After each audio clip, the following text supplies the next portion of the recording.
औज़ुबिल्लाहि मिनश्शैतानिर्रजीम बिस्मिल्लाहिर्रहमानिर्रहीम अल्लाहुम्मा सल्लि अला मुहम्मद व अला आलि मोहम्मद।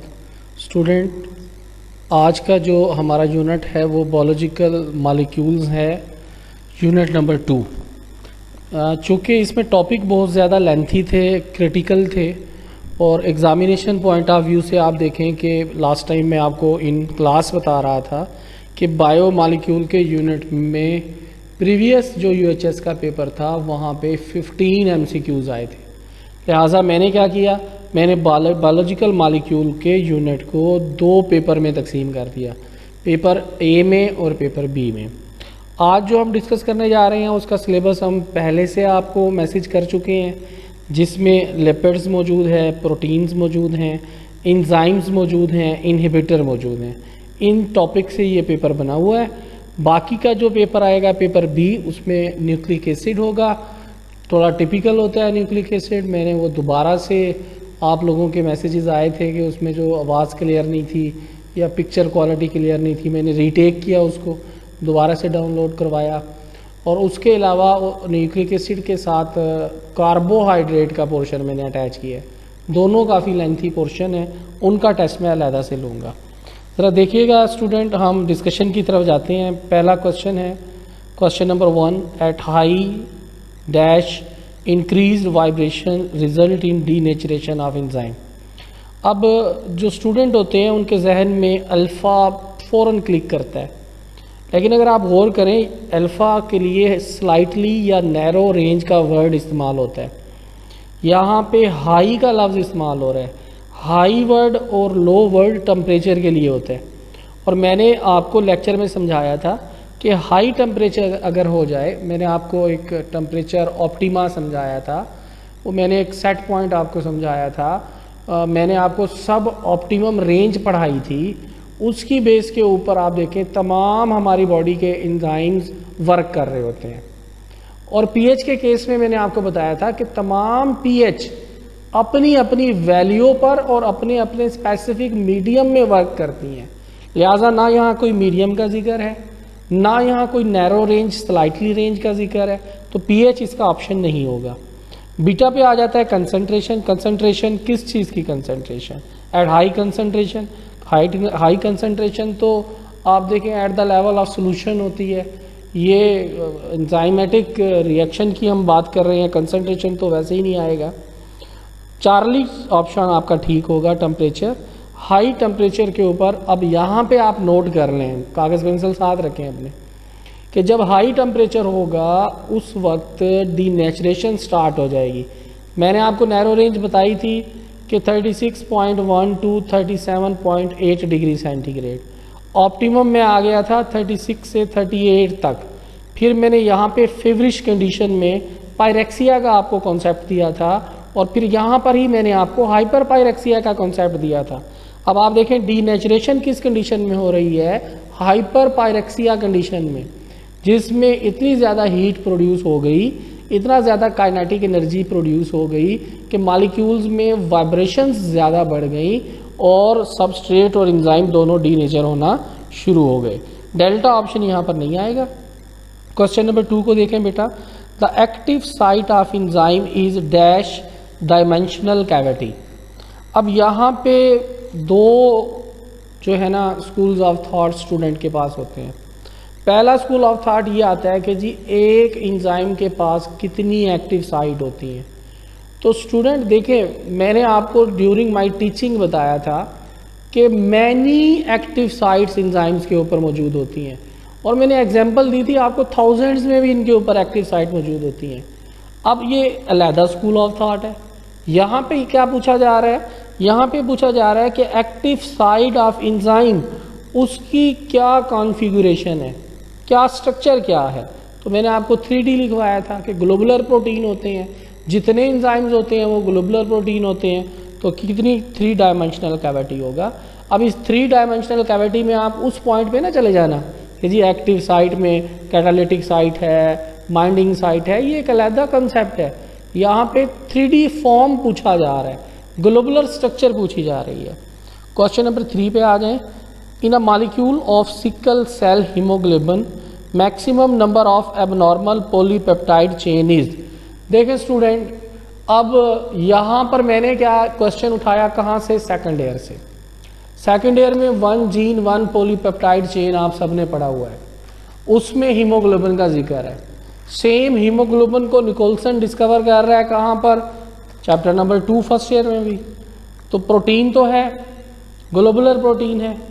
मैंने आपको क्लियर कट समझाया था कि 2 अल्फा है, 2 बीटा चेन है, और आपको क्लियर कट पता है कि एडेनिन थायमिन की रिप्लेसमेंट 2 बीटा चेन में होती हैं, 2 अल्फा चेन में नहीं होती। तो कितनी चेन इन्वॉल्व होंगी? टोटल तो 4 हैं।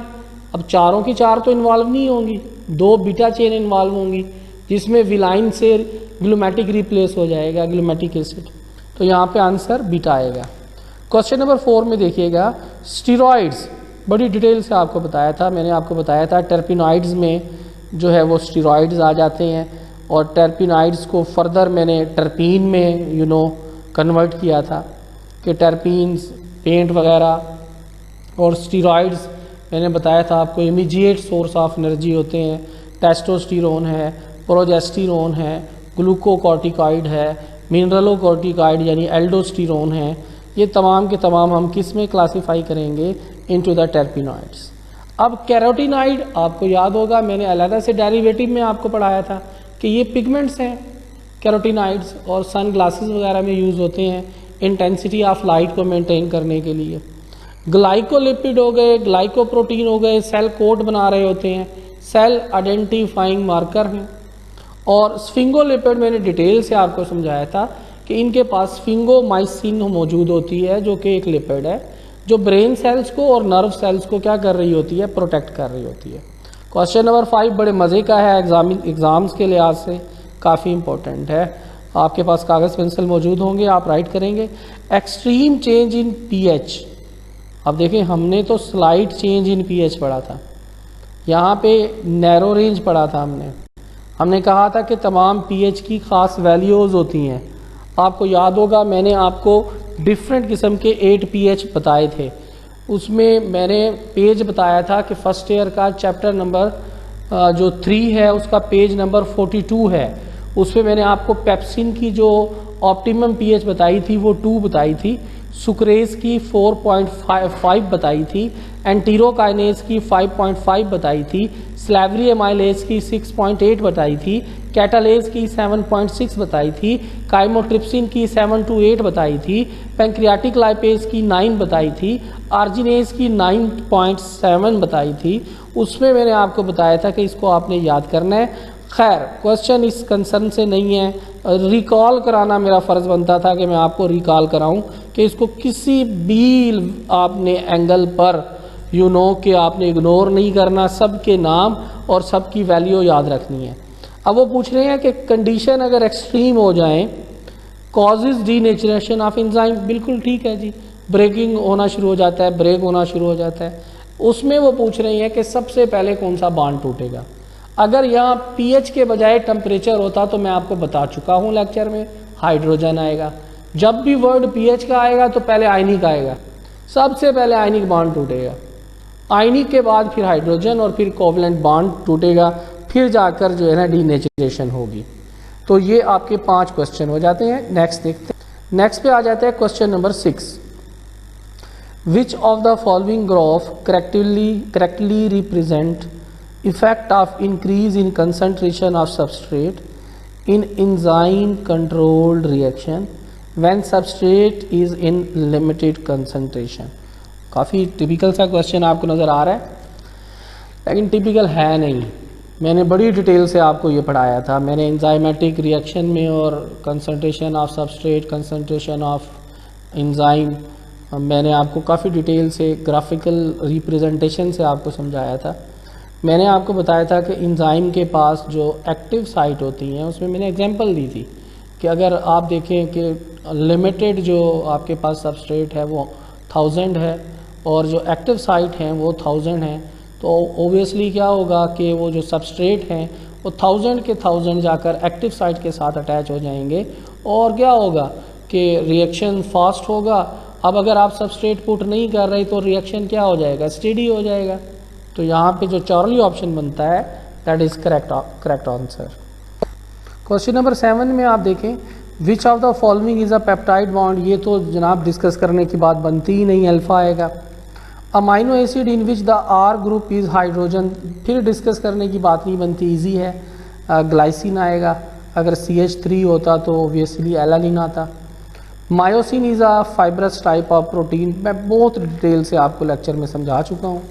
क्वेश्चन नंबर 10 देखिएगा, secondary structure of protein is found in keratin, इसको मैंने डिटेल से आपको सिल्की हेयर की एग्जांपल में और करली हेयर की एग्जांपल में समझाया था कि सेकेंडरी स्ट्रक्चर जो होती है वो मोर स्टेबल स्ट्रक्चर होती है। बाकी जो इंसुलिन है, ग्लूकागॉन है, ट्रिप्सिन है, ये ग्लोबुलर स्ट्रक्चर हैं, टर्शियरी स्ट्रक्चर हैं। Most proteins are made up of, हाँ जी बच्चों, बताया था ना आपको, क्लियर कट बताया था कि प्रोटीन सिंथेसिस में 25 अमाइनो एसिड जो हैं वो यूज़ होते हैं 170 में से, लेकिन मोस्टली फ्रीक्वेंटली जो वो यूज़ हो रहे हैं वो कितने हैं 20, अब 25 नहीं आएगा। नेक्स्ट क्वेश्चन नंबर आपका 12 आ जाता है, the number and sequence of amino acid along a polypeptide chain is called primary structure of protein. आपको याद होगा मैंने इस पर भी थोड़ा सा आपको समझाया था कि एफ सेंगर था या निकोलसन था। प्रोटीन में इंसुलिन की डिस्कवरी थी एफ सेंगर की, 2 पेप्टाइड चेन थी पॉलीपेप्टाइड चेन की। निकोलसन ने डिस्कस किया था हीमोग्लोबिन को, 4 पॉलीपेप्टाइड चेन थी। अब अगर आप कलेक्टिवली देखें लीनियर पोजीशन में तो एक वक्त में हम एक चेन एक पॉलीपेप्टाइड को स्टडी करते हैं और एक पॉलीपेप्टाइड क्या होती है प्राइमरी स्ट्रक्चर होती है।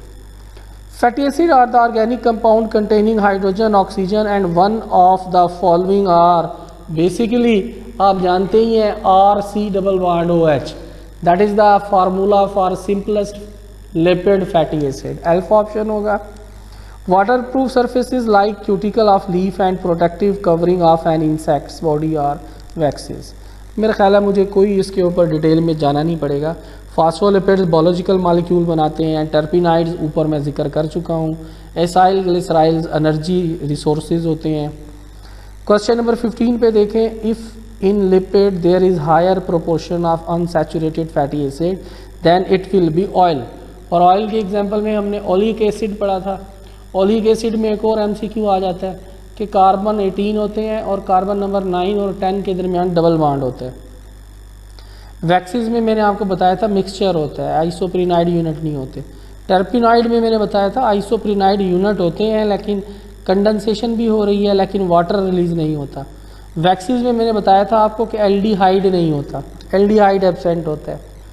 Lipid contain double amount of energy as compare to the same amount of carbohydrate due to the presence of, simple सा क्वेश्चन है। डेफिनेशन ऑफ लिपिड में, कैरेक्टर ऑफ लिपिड में मैंने आपको बताया था कि कार्बन हाइड्रोजन बॉन्ड के दरमियान एनर्जी मौजूद होती है। कार्बन हाइड्रोजन बॉन्ड जब स्प्लिट होते हैं तो एनर्जी प्रोड्यूस होती है। लिपिड के पास 7 to 8 बल्कि मैं तो बोलूँगा 8 to 9 किलो कैलोरीज एनर्जी इसलिए मौजूद होती है कि उनके पास कार्बन हाइड्रोजन रेशियो ज़्यादा होती है। Enzymes increase the rate of reaction by decreasing activation energy. यहाँ पर मैंने बड़ी डिटेल से आपको पढ़ाया था, मैंने बाकायदा ग्राफ बनाया था।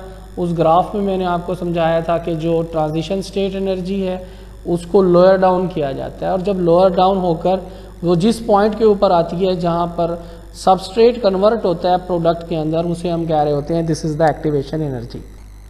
क्वेश्चन नंबर 18 में आप देखें, अ को फैक्टर टाइटली बाउंड, भाई अब आगे बात बनती ही नहीं है, स्टेटमेंट पढ़ने की भी बात नहीं बनती। टाइटली बाउंड है, ऑर्गेनिक कंपाउंड है, प्रोस्थेटिक ग्रुप होगा, चाहे वो नैड है, चाहे वो विटामिन हैं, चाहे वो फैट है। और एक्टिवेटर डिटैचेबल होते हैं, कोएंजाइम लूजली अटैच्ड होते हैं और एपोएंजाइम ओनली प्रोटीन पार्ट होता है।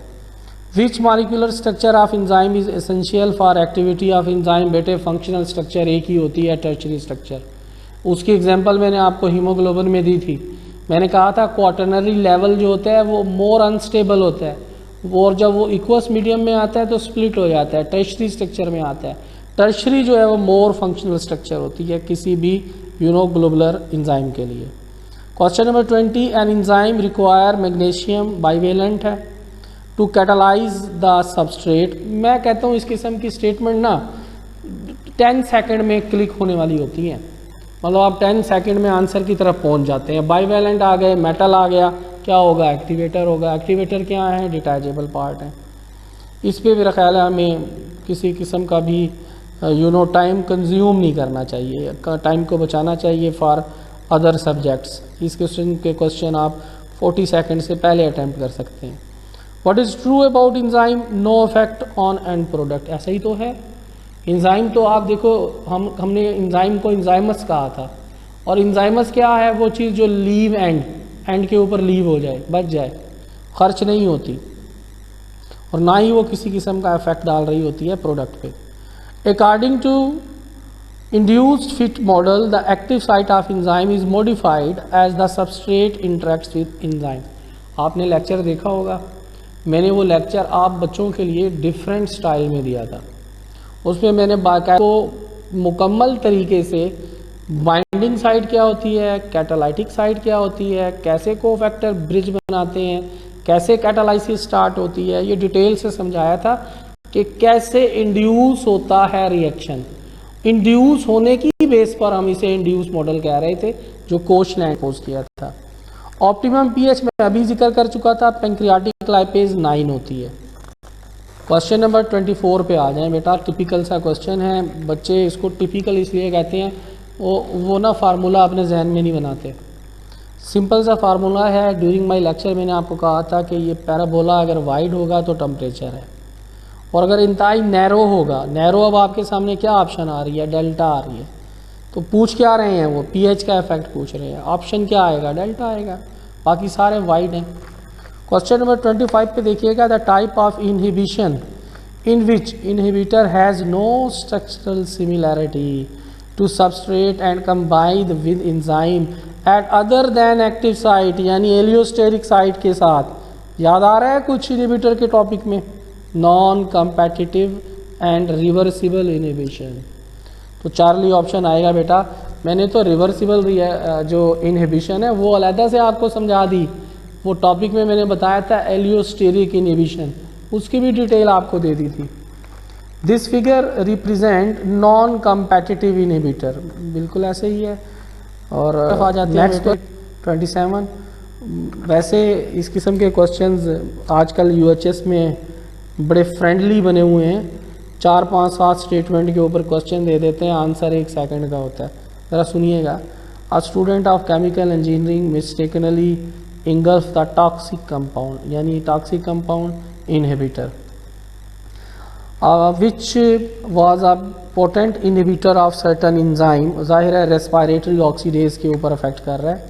He was immediately brought to hospital where doctor Waqas साहब, जाहिर है केमिस्ट्री का क्वेश्चन है, injected the intravenously substrate B to minimize the toxic effect of compound। आपको बताया था कि जो कॉम्पिटिटिव इनहिबिटर होते हैं उसमें सबस्ट्रेट और इनहिबिटर के दरमियान कंपटीशन होता है। अगर आप सबस्ट्रेट के लेवल को बढ़ाते चले जाएं तो वो टॉक्सिक सब्सटेंस जो अटैच है एक्टिव साइट के साथ वो रिप्लेस हो जाएगी। अगेन किसके ज़रिए? सिमिलर सबस्ट्रेट के ज़रिए। तो ऑप्शन में क्या आ जाएगा? Beta. A protein molecule that show quaternary structure. जी मेरे भाई और बहनों, मेरे बेटे और बेटियों, इम्यूनोग्लोबुलिन आएगा, एंटीबॉडीज़ कहते हैं। बाकी आप देखें, मायोग्लोबिन की जो स्ट्रक्चर होती है वो टर्शरी होती है, कैराटीन की सेकेंडरी होती है, फिब्रिन भी सेकेंडरी होती है। According to lock and key and induce fit model of enzyme action, enzyme is specific in structure. Clear cut बताया था आपको लेक्चर में कि one thing is common, Emil Fischer में भी और कोचलैंड में भी, दोनों मॉडल्स में जो कॉमन चीज़ है वो स्पेसिफिसिटी है। स्पेसिफिसिटी ऑफ एंजाइम है कि एंजाइम और सबस्ट्रेट एक दूसरे के साथ क्या होते हैं? स्पेसिफिक होते हैं। स्पेसिफिक सबस्ट्रेट जो है वो अपने लॉक यानी एंजाइम को ट्रेस करता है। एंजाइम जो है वो स्पेसिफिक होती हैं अपनी की सबस्ट्रेट के लिए। Enzyme site is that is involve in competitive inhibition. तो तो प्यारे बच्चों, पहले तो एंजाइम सबस्ट्रेट कॉम्प्लेक्स बनेगा ना टेम्परेरी। तो टेम्परेरी एंजाइम सबस्ट्रेट कॉम्प्लेक्स कहाँ बनेगा? वो कहाँ पे बनेगा? बाइंडिंग साइट पे। बाइंडिंग साइट से फिर वो कोफैक्टर उसे कैटालिटिक साइट के साथ इंड्यूस करता है। फिर कैटालिटिक साइट उसमें मौजूद ओल्ड बॉन्ड को ब्रेक करती है और न्यू बॉन्ड बनाती है। जब प्रोडक्ट बन जाता है तो वो एंजाइम जो है दोबारा से रिफॉर्म हो जाती है, प्रोडक्ट आइसोलेट हो जाता है, एंजाइम अनयूज रहती है। तो ये आपकी डिस्कशन थी। Thank you very much.